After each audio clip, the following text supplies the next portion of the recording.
Hello friends, super magic રસોઈમાં મિત્રો હું આપનું સ્વાગત કરું છું। આજે હું ઘઉંના લોટની ફરસી પૂરીની રેસીપી લઈને આવી છું મિત્રો। તો તમને ચોક્કસ મારો વિડીયો ગમશે, ગમે તો લાઈક કરજો, શેર કરજો અને સબસ્ક્રાઇબ કરવાનું તો ભૂલતા જ નહીં। આ પૂરી મિત્રો આપણે મેંદાના ઉપયોગ કર્યા વગર બજાર જેવી જે ફરસાણવાળા લોકો બનાવે છે એવી જ એકદમ ફરસી પૂરી સિક્રેટ ઇન્ગ્રેડિયન્ટ સાથે હું તમને બતાવવાની છું। તો એના ઇન્ગ્રેડિયન્ટમાં પણ હું તમને બતાવી દઉં। એમાં મેં 2 કપ ઘઉંનો લોટ લેશું આપણે, ઘી છે, કાળા તલ છે, જીરું છે, મલાઈ છે, ચોખાનો લોટ છે, મીઠું છે અને રવો છે, પાણી છે અને તળવા માટે તેલ જોશે। તો આટલા ઇન્ગ્રેડિયન્ટ આપણે લેશું। તો આપણે મેંદાનો ઉપયોગ કર્યા વગર જો આપણે 2 ટેબલ સ્પૂન ઘઉંનો આપણે રોટલીનો લોટ ઝીણો હોય ને એ જ લેશું।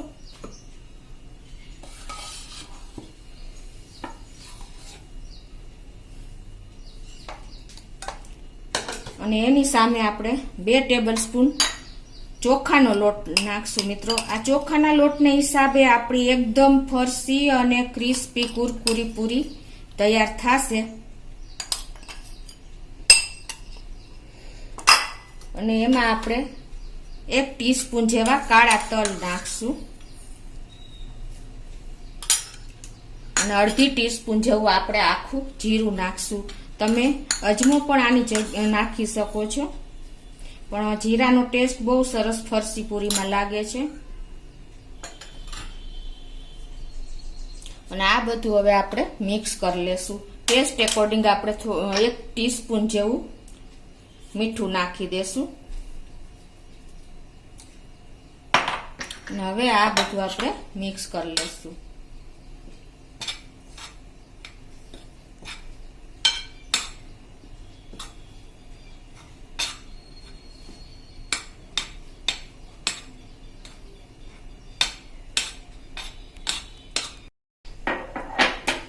તો આ બધું મિક્સ કર્યા પછી મિત્રો હવે આપણે ગેસ બાજુ આવશું। તો પેલા ગેસ ઓન કરીને આપણે એક પેનમાં 2 ટેબલ સ્પૂન જેવું ઘી મૂકશું।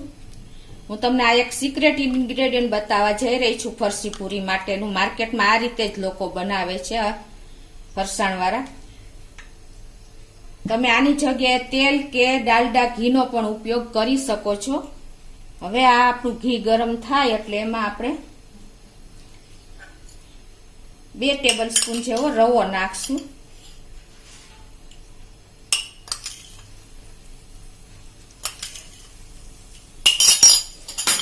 અને એને આપણે સહેજ આ રીતે શેકી લેશું।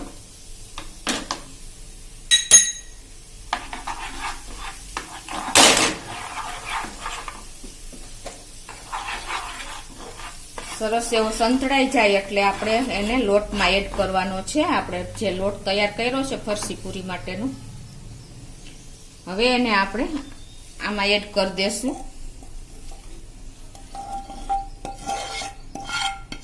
બહુ બ્રાઉન નથી કરવાનો, હલકો એવો જ આપણે આ રવાને શેકવાનો છે ઘીમાં।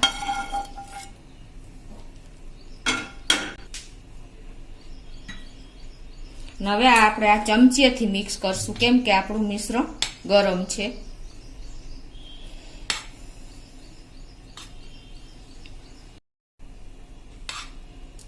તો આ રીતે મિક્સ કર્યા પછી મિત્રો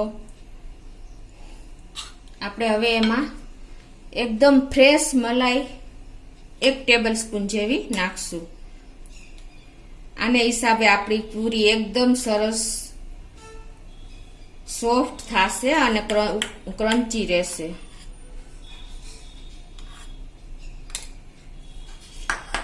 મિત્રો ઘીને હિસાબે પણ આપણી ફરસી પૂરી એકદમ ક્રિસ્પી અને કુરકુરી થાય છે। હવે આ બધું આપણે હાથેથી જ મિક્સ કરી લેશું।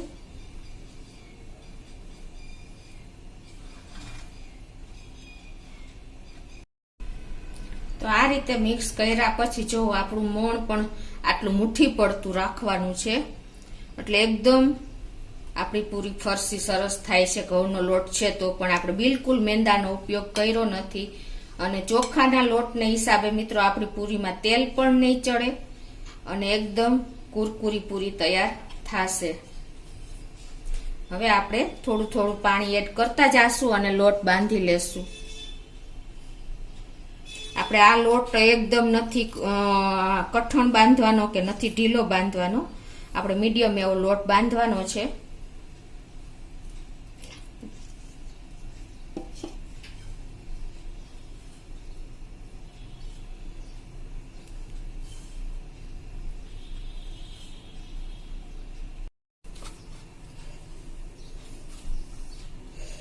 તો આ રીતે જો આપણો લોટ પણ સરસ પૂરી માટેનો તૈયાર થઈ ગયો છે. આપણે જોઈએ એવો તમે જોઈ શકો છો, નથી બહુ કઠણ કે નથી બહુ ઢીલો.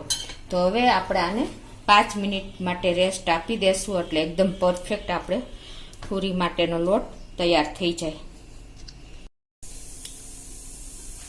તો આપણે પૂરીના લોટને જો રેસ્ટ આપ્યો ને એને 5 મિનિટ થઈ ગઈ છે અને આપણે લોટ પણ એકદમ સરસ જો તૈયાર થઈ ગયો છે.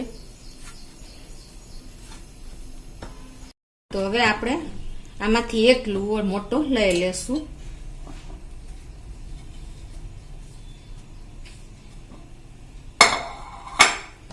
અને એની આપણે આ રીતે મોટી રોટલી વણી લેશું.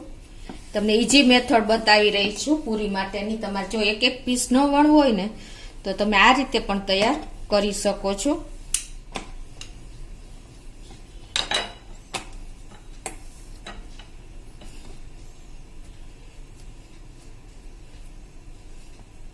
અને સેજ આપણે ઘઉંના લોટનું અટામણ નાખશું, બહુ નથી નાખવાનું.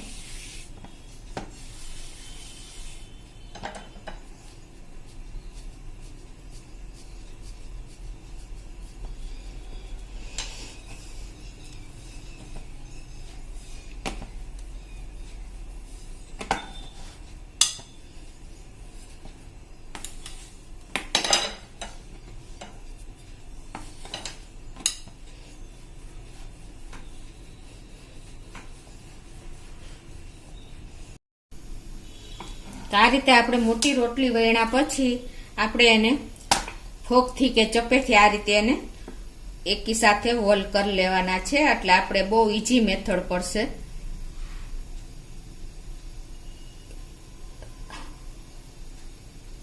તમે જોઈ શકો છો મિત્રો, આ રીતે તમે કરશો ને તો તમારે એક એક પૂરીમાં નહીં કરવા પડે હોલ.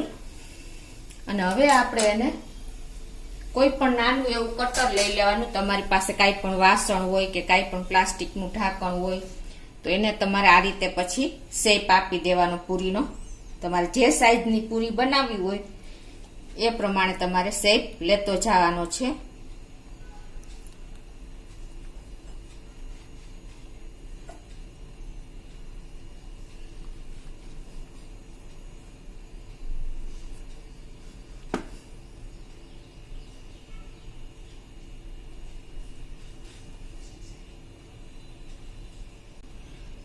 તમે જોઈ શકો છો, જો આ રીતે મેં શેપ આપી દીધો છે. અને હવે આપણે એને ફરતું આ બધું જે છે એ લઈ લેશું.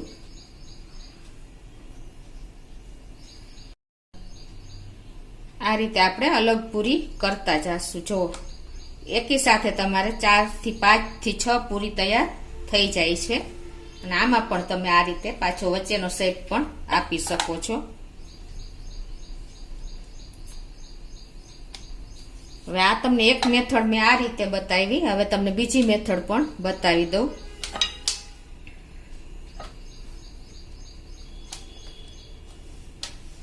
બીજી મેથડમાં મિત્રો તમારે જો હોલ કરવાની કાંઈ પણ ઝંઝટ ન કરવી હોય તો આ રીતે તમે ખમણી લઈને અને નાનું પૂરી જેવું લોયું લેવાનું છે.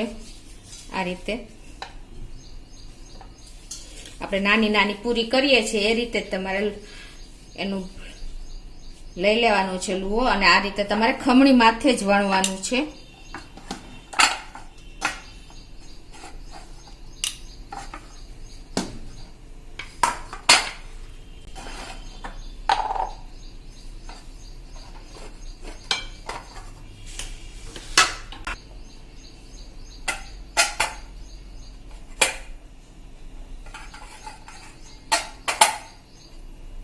તો તમારે ઓટોમેટિક જો મિત્રો અંદરની સાઈડ હોલ થઈ જશે. એટલે તમારે હોલ પણ નહીં કરવા પડે અને ઇઝીલી તમારી પૂરી પણ તૈયાર થઈ જશે. તો આ રીતે હવે આપણે બધી પૂરી તૈયાર કરી લેશું. તો આ રીતે આપણે પૂરી પણ જો તૈયાર થઈ ગઈ છે વણીને, અને આ બાજુ મેં તેલ પણ ગરમ કરવા મૂકી દીધું છે. તો હવે એમાં આપણે આ બધી પૂરી નાખતા જાશું. તેલ પણ આપણું પ્રોપર ગરમ થઈ ગયું છે. અત્યારે હવે આપણે ગેસની ફ્લેમ એકદમ મીડિયમ કરી નાખી છે, કેમ કે નહીતર આપણી પૂરી દાજી જશે. આ રીતે જેટલી તેલમાં આવે એટલી એ પ્રમાણે આપણે પૂરી તળતી જવાની છે. અને મિત્રો ગેસની ફ્લેમ મીડિયમ એટલા માટે કે જો નહીતર આપણી પૂરી એકદમ લાલ થઈ જશે અને અંદરથી કાચી રહેશે અને એકદમ ક્રિસ્પી નહીં બને. એટલે ગેસ મીડિયમ ફ્લેમ ઉપર જ આપણે આ પૂરી તળવાની છે. આ રીતે આપણે ટર્ન કરતા જાશું અને તૈયાર કરતા જાશું.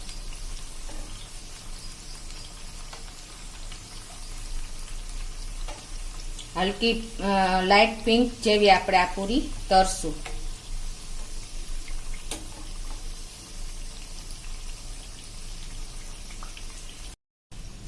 તો આ રીતે જો આપણી પૂરી એકદમ લાઇટ પિંક જેવી થઈ ગઈ છે. હવે એને આપણે લઈ લેશું આ રીતે.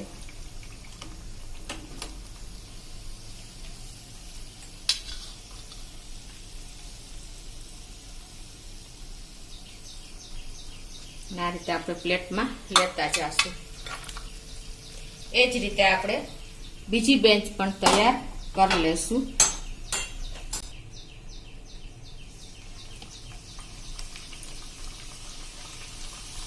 મિત્રો જીરાના હિસાબે આપણી પૂરી એકદમ બિસ્કિટ જેવી તૈયાર થશે. અને આપણે સિક્રેટ ઇન્ગ્રેડિયન્ટ પણ ઉમેર્યા છે.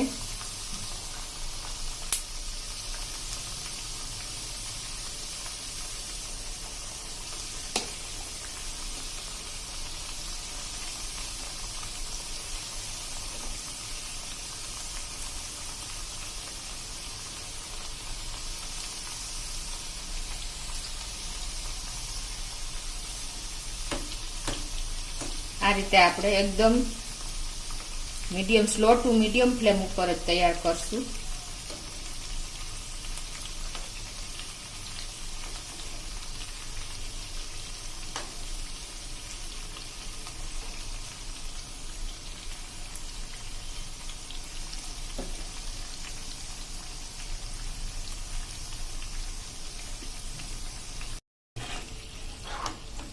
તો આ રીતે જો આપણી બીજી બેચ પણ તૈયાર થઈ ગઈ છે.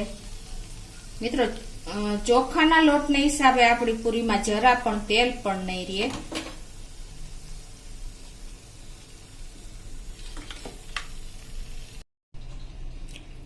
તો મિત્રો આપણી જો એકદમ ક્રિસ્પી કુરકુરી અને ફરસી એવી આપણી પૂરી તૈયાર થઈ ગઈ. તમને અવાજ પણ આવ્યો હશે. તો આપણે મેંદાના ઉપયોગ વગર ઘઉંના લોટમાંથી બનતી સિક્રેટ ઇન્ગ્રેડિયન્ટ સાથે મેં તમને આ પૂરી બતાવી છે. મિત્રો એકદમ બિસ્કિટ જેવી આપણી પૂરી તૈયાર થઈ છે, કેમ કે આપણે જીરું નાખ્યું છે કાળા તલને હિસાબે. તો તમે ચોક્કસ આ વખતે આ રીતે ટ્રાય કરજો મિત્રો, અને તમે કોમેન્ટ બોક્સમાં જણાવજો કે આપણી પૂરી કેવી તૈયાર થઈ છે. તો તમને ચોક્કસ મારો વિડીયો ગમ્યો હશે. ગમે તો લાઈક કરજો, શેર કરજો અને સબસ્ક્રાઈબ કરવાનું તો ભૂલતા જ નહીં.